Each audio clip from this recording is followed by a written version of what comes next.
Hace 4 años que queremos darle solución a nuestros planteamientos como demanda de territorios y dignidad. Nosotros hemos de llegar hasta la ciudad de La Paz. Bajo un ambiente de escasez y sintiéndose olvidados por el gobierno, muchos pueblos del oriente boliviano se unieron para iniciar con una marcha que sería el principio de una serie de sucesos que cambiaría la historia de Bolivia para siempre. Luego de emprender una caminata que duraría 34 días, los marchistas arribaron a la ciudad de La Paz, en medio de un clima de sorpresa, pues esta fue la primera vez que los habitantes de la sede de gobierno vieron cuán precaria la situación en la que ellos vivían. Buscó reivindicar a los indígenas de una región desatendida por el Estado boliviano. Pedían un reconocimiento y un respeto al territorio en el que habitaban. La marcha fue liderada por Ernesto Noé, presidente de la CPIB, Marcial Fabricano, presidente subcentral del TIPNIS, Antonio Coseruna, presidente subcentral de San Ignacio de Moxos, y Tomás Ticuazu, dirigente del pueblo siriono. Junto a ellos, alrededor de 300 indígenas de los pueblos Mojeño, Siriono, Yucaré y Chimán. Las causas que dieron inicio a tomar la decisión de marchar fueron principalmente el avasallamiento del territorio, la invasión de colonizadores y sobre todo la ejecución de proyectos extractivos por parte de empresarios sin el consentimiento del pueblo indígena. Por muchos años, aún con leyes establecidas, los indígenas de tierras bajas continuaban arrinconados en pequeños espacios, amenazados por las empresas latifundistas que ocupaban grandes extensiones de su territorio. Ya no podíamos salir para ningún lado, estábamos rodeados de los ganaderos. Empieza los ganaderos ya a quitarle toda su producción, digamos, la recolección que ellos hacían de miel de abeja, su cazaban, ya donde la tierra era de ellos. Le quitan la escopeta a un viejito y su machete y viene y me dice: don Tomás, ¿qué vamos a hacer?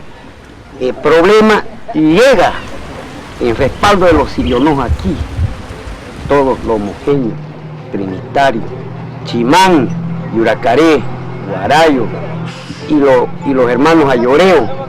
Nos reunimos a hacer un seminario aquí. Llegamos aquí 150 indígenas, corregidores acá en el viato de aquí. Le hemos dicho, hagamos una marcha hasta la ciudad de La Paz. De aquí nos vamos, 80 sirionos. Salimos de aquí. En Trinidad nos estaban esperando también. De ahí salimos casi 400. Y en el Varador habían también esperando para acoplarse otros hermanos de San Lorenzo de Mojo. En Fátima, ahí nos estaban esperando también para acoplarse. Así fuimos yendo. Y ahí vamos multiplicando. Llegamos a San Ignacio de Mojo. De ahí se incorporan 500. Llegamos a San Borja. De ahí se incorporaron también. Y de Santana y Yacuma también nos salieron en Covendo. Llegan de Santa Cruz a alcanzarnos. Ya fuimos 3.800 indígenas que estábamos saliendo ya para la ciudad de La Paz. Triunfamos de conseguirnos el decreto. Ese decreto ya no sirve del Supremo Gobierno. Ya no la leen, nosotros estábamos escuchando. El primer decreto que lo leyeron fuera del pueblo siriono, fue el primero. Hasta hoy ya nos dan ya título ejecutorial, que siempre la hemos defendido.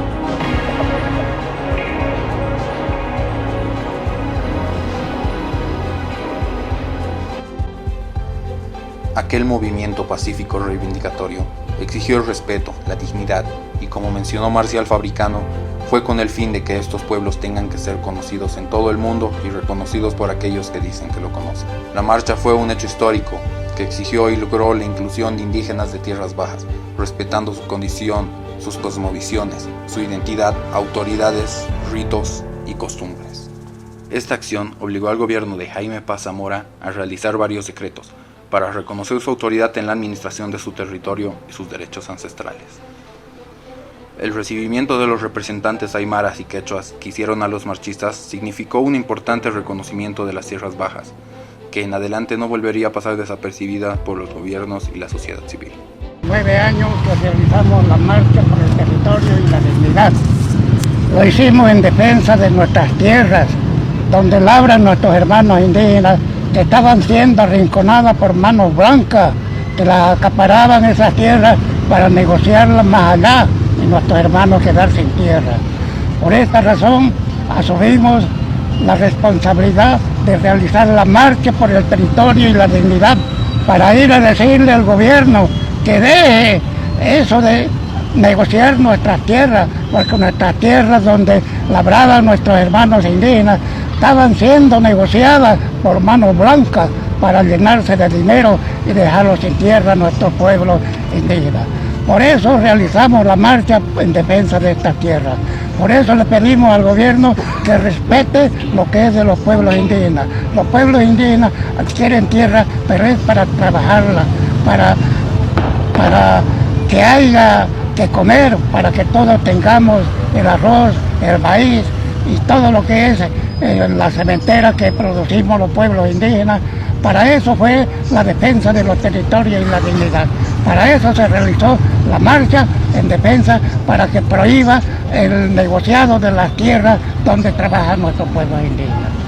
Y también quiero agradecerle a nuestro pueblo trinitario, que fue consecuente con nosotros, que durante la marcha nos alcanzaron con unos cuantos kilos de arroz, una y otra, y más de 100 personas apoyaron a la marcha con alimentos. Gracias, querido pueblo.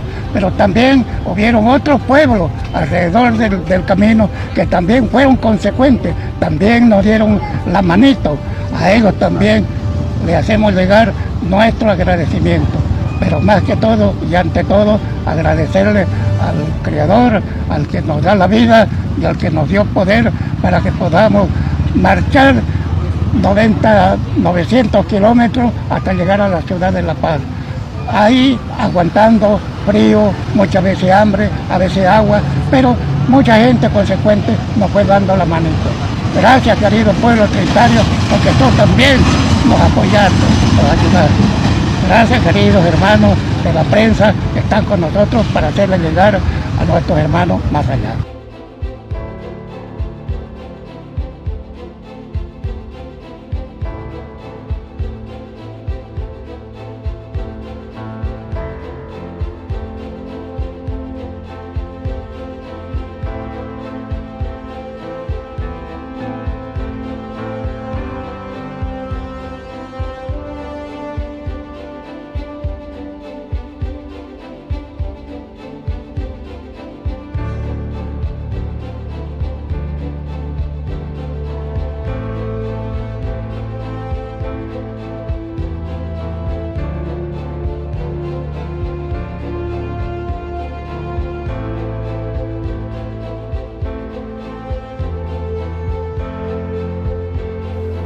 Pueblos indígenas que participaron en la marcha de 1990.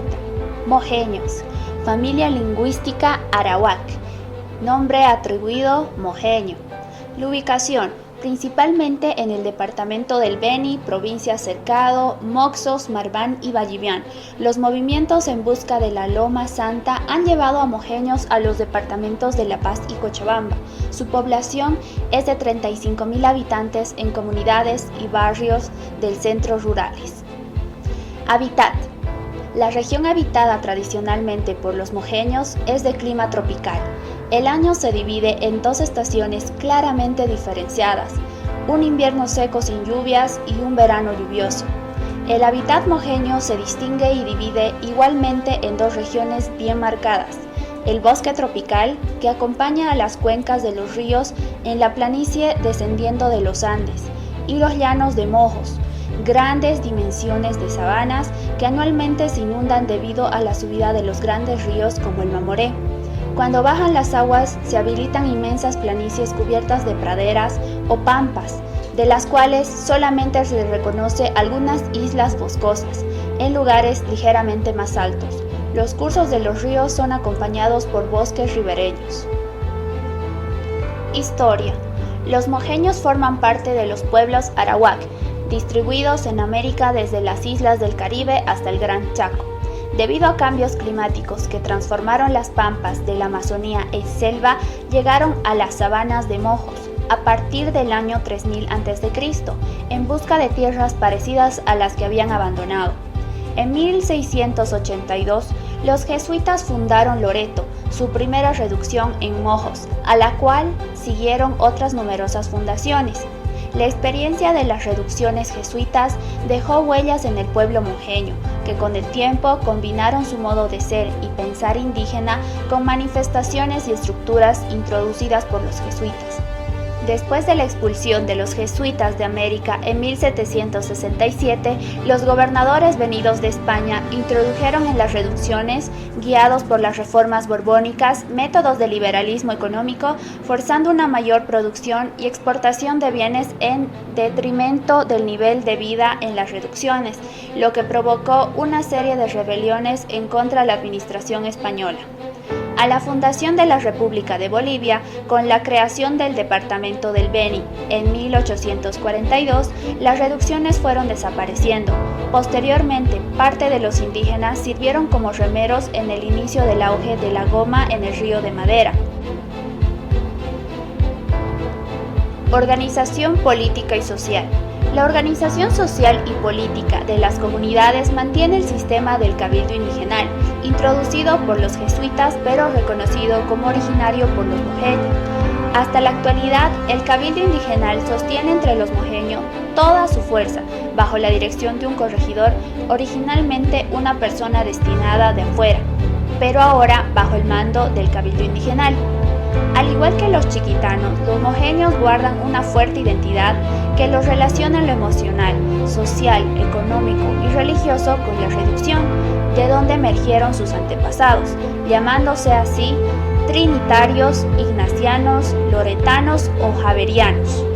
De San Ignacio de Mojos salió uno de los primeros movimientos indígenas reivindicadores de las tierras bajas, la Central de Cabildos Indígenas Mojeños. Situación actual. Especialmente los territorios indígenas multiétnicos como el Tignis o el Parque Isiboro-Secure, regiones también compartidas por mojeño ignacianos, son invadidas por madereros ilegales, colonos y estancias ganaderas. Gracias al movimiento mesiánico de la Loma Santa, gran parte del pueblo indígena mojeño se ha liberado del trabajo dependiente de los estacioneros, retornando a las regiones de sus antepasados y volviéndose indígenas dueños de su destino. Sirionó. Familia lingüística tupi-guaraní. Nombre atribuido Sirionó. Su ubicación: Departamento del Beni, provincia Cercado. Municipio San Javier, comunidades Ibiato, Casabare y San Pedro. Hay Sirionó en la comunidad de Salvatierra, en el departamento de Santa Cruz, provincia Guarayos. Su población es de 800 habitantes. Hábitat. En la actualidad, las tierras de los Sirionó se han reducido a pocos lugares de su antiguo territorio. La mayoría se encuentra en tierras altas, con partes boscosas que permiten la agricultura, así como también la tradicional caza y recolección. Historia. Los Sirionó ocupaban una extensa región del oriente de Bolivia, que abarcaba desde la zona de la actual agroindustria cruceña hasta las orillas del río Guaporé y Tenis, y desde el norte cruceño hasta el río Paragua. Esta región incluía zonas de monte alto, al igual que extensas regiones de sabanas. No se sabe nada sobre el origen de los Sirionó hasta bien entrando al siglo XX. No se había logrado ningún contacto con los Sirionó, que fueron considerados como salvajes indómitos. Las primeras notas sobre su presencia remite en 1780. El gobernador de Santa Cruz, quien se quejaba sobre los ataques de los Sirionó a las embarcaciones que traían los productores de las reducciones de Mojos a Santa Cruz. El científico francés Orbigny, que viajó en 1832 por el río Piraí, encuentra curiosos puentes que los Sirionó usaron para cruzar los ríos, extraño para un pueblo que habita en una región con múltiples cursos de ríos, pero entendible porque no manejaban el arte de nadar. A comienzos del siglo XX, hacendados lograron capturar y esclavizar a algunos sirionó, pero la búsqueda de contacto con la sociedad dominante fue causada por otro acontecimiento. En 1924 a 25, los ayoreo, empujados al norte por las guerras internas debido a los desplazamientos causados por la instalación de fortines bolivianos sobre el río Pilcomayo, se enfrentaron con el Monte Grande, con los sirionó. En 2 guerras diezmaron de tal manera que los sirionó que tomaron la decisión de acercarse a la población envolvente, en los años siguientes, muchos de ellos trabajaban en las estancias de la región. Los estacioneros los vendieron como esclavos al mejor postor. En 1937, los sirionó fueron forzados a instalarse en la Escuela Estatal de Casarabe. Desde la escuela se organizaron expediciones recogiendo más sirionó hacia este centro. En 1940, Casarabe albergaba a 300 sirionó. Esta cifra se había reducido a la mitad debido a maltratos y muertes por enfermedades desconocidas. Después de la caída del gobierno de Gualberto Villarroel, el centro de Casarabe fue destruido por los terratenientes. En 1935, misioneros evangélicos norteamericanos fundaron la misión de Ibiato, encima de una antigua loma construida por los antepasados de los mojeños. La misión se volvió un centro para los sirionó, que huyeron de los abusos de los estacioneros. La historia sufrida y dramática que sufrieron los individuos y familias sirionó puede explicar el apego que tienen hasta ahora a los misioneros de Ibiato. Sin embargo, los misioneros vendieron parte de las tierras, lo que redujo las posibilidades de los sirionó de garantizar el sustento de sus familias. En 1990, los sirionó se encontraban entre los más entusiastas participantes de la Marcha por el Territorio y la Dignidad, cuando los indígenas de las Tierras Bajas marcharon hasta la sede de gobierno de La Paz.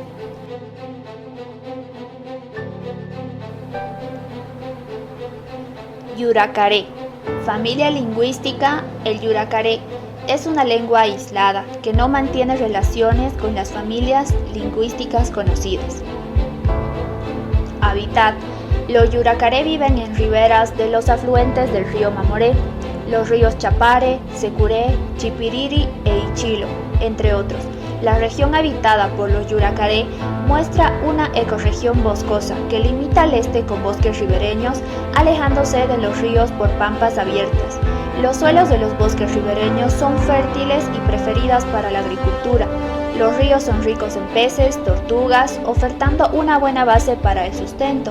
Aparte de su región central, los yuracaré se encuentran en regiones como el bosque de Chimanes, resultando su participación en movimiento de la Loma Santa. Historia. La primera referencia sobre los yuracaré data del año 1548, donde son mencionados como aliados de los chiriguanos. Los yuracaré eran el pueblo que constantemente hostigaba la ruta Santa Cruz-Malpata-Cochabamba, acudiendo desde las cercanas planicies del Chapare a los valles bajos cruceños. Después de la fundación de las reducciones de mojos, creció el interés de encontrar un camino que una a la región de Cochabamba con mojos, pasando por las tierras habitadas por los yuracaré. Los intentos por reducir a los yuracaré fracasaron largo tiempo.